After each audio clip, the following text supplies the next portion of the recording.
The only thing one can be sure of is that you're being watched. All the sort of most dangerous creatures, the poisonous snakes, they all like to come out at night. Look, a fish just jumped into the boat. We've put ourselves at the mercy of the untamed wilderness. Woo. In search of a fabled Amazonian tree frog that has long been used by tribes here. We'll see how many hours it takes to find this frog. Now in high demand, thousands of miles away, in the hills of Los Angeles, where ceremonies like this one have become the latest cleanse trend. Here, these people are poisoning themselves with the toxins from that frog. So just remember, the breath is your guide. Called Kambo or sapo, it's applied to burned skin and absorbed into the bloodstream. Kambo is something very unknown. This process is not for the faint of heart. You need to almost have a sense of courage to come here. That's it. You can hear As you can hear, somebody throwing up. the effects of Kambo. The effects shortly fade away, and practitioners say it's worth it. And I felt like Superwoman. Claiming the process can help cure depression, drug dependency, heart problems, high blood pressure, and gastrointestinal issues. I believe that everyone should go through this experience at least once in their life. You're basically putting the poison from a frog in your body and your system. Did that scare you at all? It did kind of scare me, but I kind of trusted like something, my intuition. Right now, there's no research indicating benefits to human health, and it's not officially classified as a medicine. There's no regulation of this treatment by the FDA or other authorities. Do you think there are any dangers associated with Kambo? Like any medicine, if you take it and do it with no knowledge, there's obviously more danger. Kambo requires a certain amount of preparation. I would say it's not wise to do Kambo if you have not done it before, alone. Kambo is legal in the US, and the people here seem to think it's working. So we decided to travel to where this ancient process began, to the Amazon rainforest, to see if we could actually find the creature at the center of this craze. It was a very early morning. We woke up at 5 a.m., took a 2-hour bus ride, and then another 2.5-hour boat ride. And now we're here in the middle of the Amazon. We're taking this motorized canoe another 2 hours upriver to the campsite. Gracias.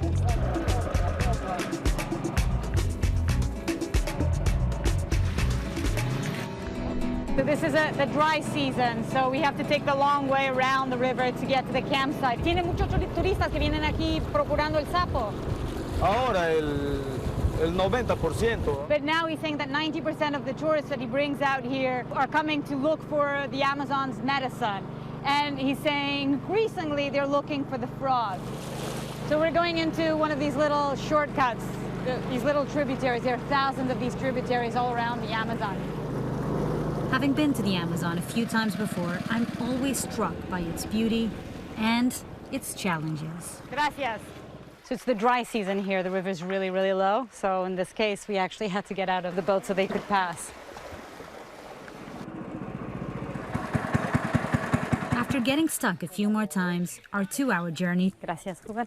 turns into 3. But finally, And we're here. This is where we're spending the night. joining us on this adventure is Peter Arnold from Switzerland. So you did the Kambo, the sapo? The I frog? did it, yeah. What was it like? You throw up, you feel very sick, you feel like you're going to die.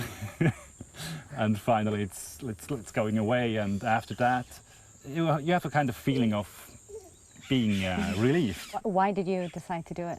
It was a unique experience, like I just wanted to know what it feels like, you know. El día nunca se les encuentra. My team is getting curious about this experience too. But to do that, we have to find a frog. The sapo comes out at night, and usually only when it's really dark and cloudy nights. As twilight settles, it's time to start the hunt. We have our snake boots, our headlights, our mosquito repellent. Okay. And the rule of the jungle is that, especially at night, you don't touch anything. It's a really shallow spot, so we had to get out of the boat. Be careful where you put your feet. I mean, no, don't move. Look, it's not our frog, but it is a frog. It's been almost 3 hours. We haven't been very lucky so far, so we've decided to park our boat and head on foot into the jungle. I really hope they know the way back to the boat.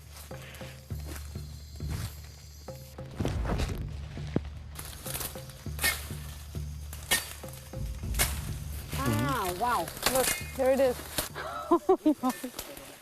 That is amazing. Big, huh? Grande. Here, we hit the jackpot. We find not one, but 2 frogs. At night, that they just sit there, they don't do much. During the day, they're camouflage, so it's almost impossible to find them. But on our way back, we almost lose someone in our team in the process. So Jasmine, our producer, just lost her boot in the swamp here. With luck, we easily find our way back to the boat. 3 hours, we found 2 frogs, heading back to camp, and tomorrow is the big day. This camp is owned by Amazon explorer Peter Gorman, the man who claims credit for bringing sapo to the United States. Somehow just seemed to explode on the scene. It's the emerging stages of a small but legitimate phenomenon.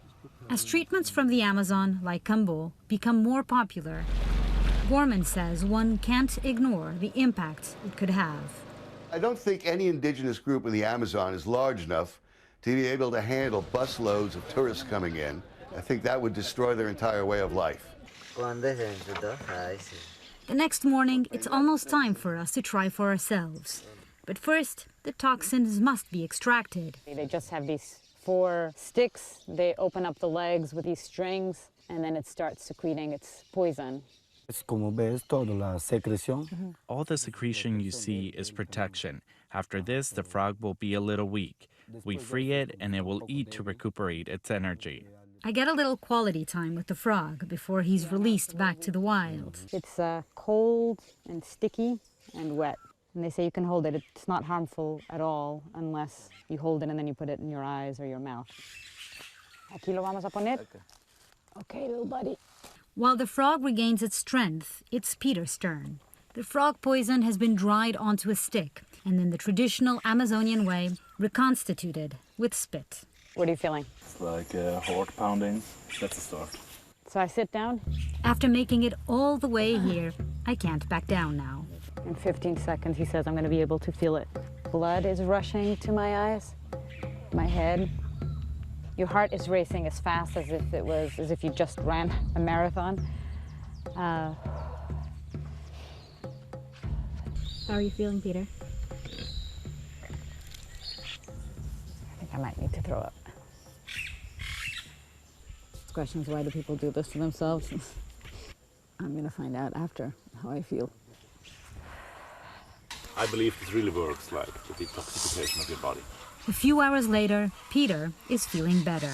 And as for me, Still a little lightheaded, but also sort of full of energy, almost back to normal. miracle medicine? Maybe not, but the magic and wonder of the Amazon, undeniable. For Nightline, I'm Mariana Van Zeller in Peru.